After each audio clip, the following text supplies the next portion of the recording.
book of Samuel says in the Bible, Netzach Yisrael lo yishaker.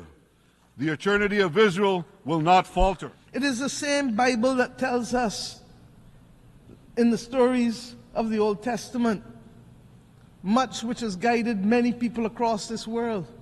But when we turn from the Old Testament to the New Testament, it is Romans that says to us, vengeance is mine, saith the Lord, not any country, not any human being.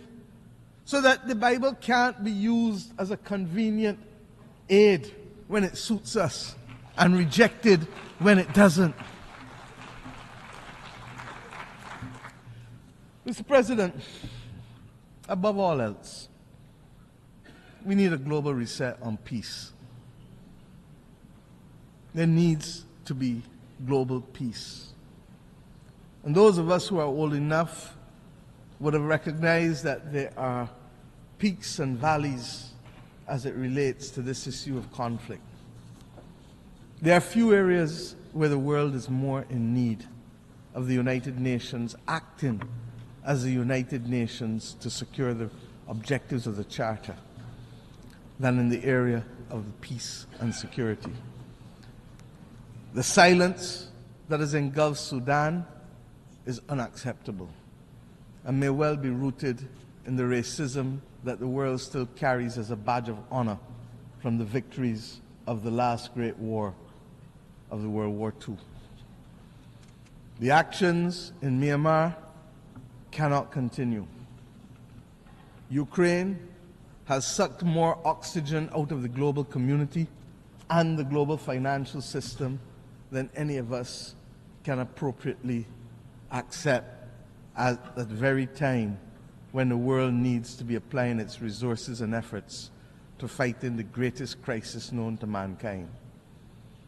And the spread of the war from Gaza to the consequences in the West Bank to now clearly what is happening in Lebanon as we speak with Israel, all of these are but the tip of an iceberg of death, violence, and instability, and robs the global community of oxygen and resources at the very time when we need it most in a strategic way. We all know, as students of history, that even the longest war in history came to an end. These wars, yes, they too will come to an end. But the question is when and at what cost, and without much loss of life, with how many children not being able to be either given the chance to live or will now live with memories of war that will affect their every action for the next 60, 70, 80 years of their lives. Innocent people are paying the price with the one thing that is theirs to give, and they don't give it willingly. It is their life. Unless we address the root causes of these wars, one by one, and the manners in which they are being sustained and financed, we will never know anything else other than war and rumors of war in these theaters. The transmittal of these scenes of horror in real time into people's bedrooms, into people's living rooms, will trigger two extreme reactions, neither of which are acceptable to us in the third decade of the 21st century. We will either get the desensitizing of ordinary people to the loss of lives, especially those of innocent children and women on the one hand, or we will get, on the other hand, the anger and inclination for vengeance that it spawns necessarily. We need peace. And it cannot be too difficult for us to work for peace.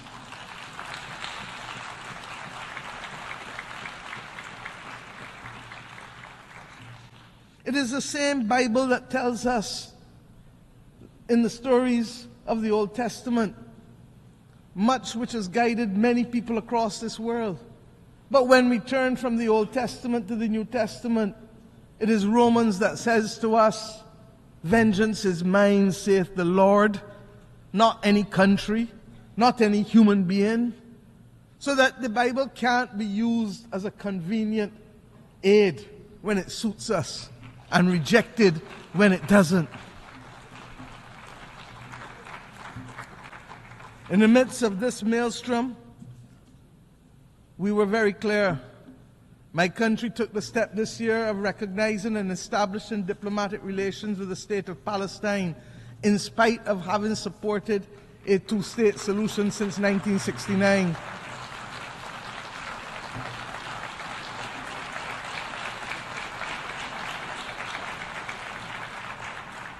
And we did this because it is clear to us that the state and people of Palestine, human beings, are entitled to full recognition by integration into and support from the international community.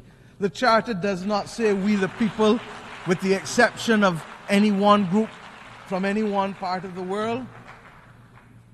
We join with others, therefore, in congratulating the state of Palestine in taking their seat among the United Nations member states, as they did on the 10th of September of this year.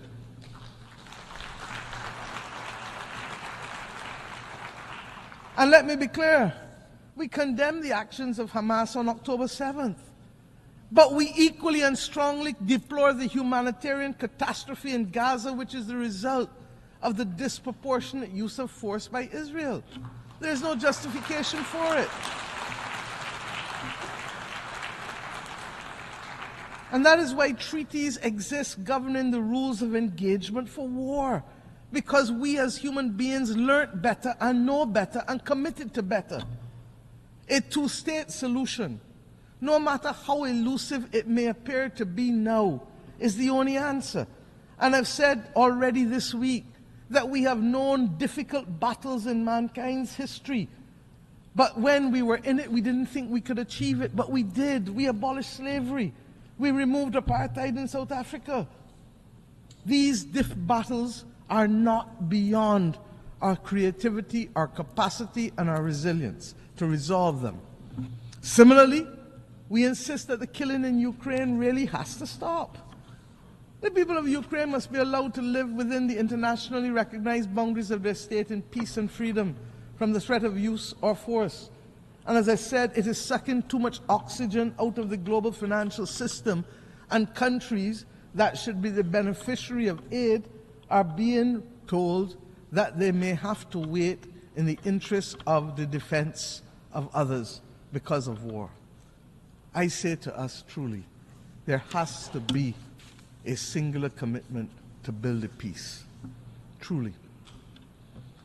Mr. President, my own region has not escaped the scourge of instability and violence.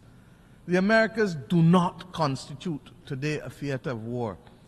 But we are today witnessing, for some years now, an unprecedented escalation in the number and caliber of assault weapons which are finding themselves in the hands of criminals who are wreaking havoc on the legal systems and our societies, particularly in the small island developing states of the Caribbean and indeed in the wider states of Central and Latin America.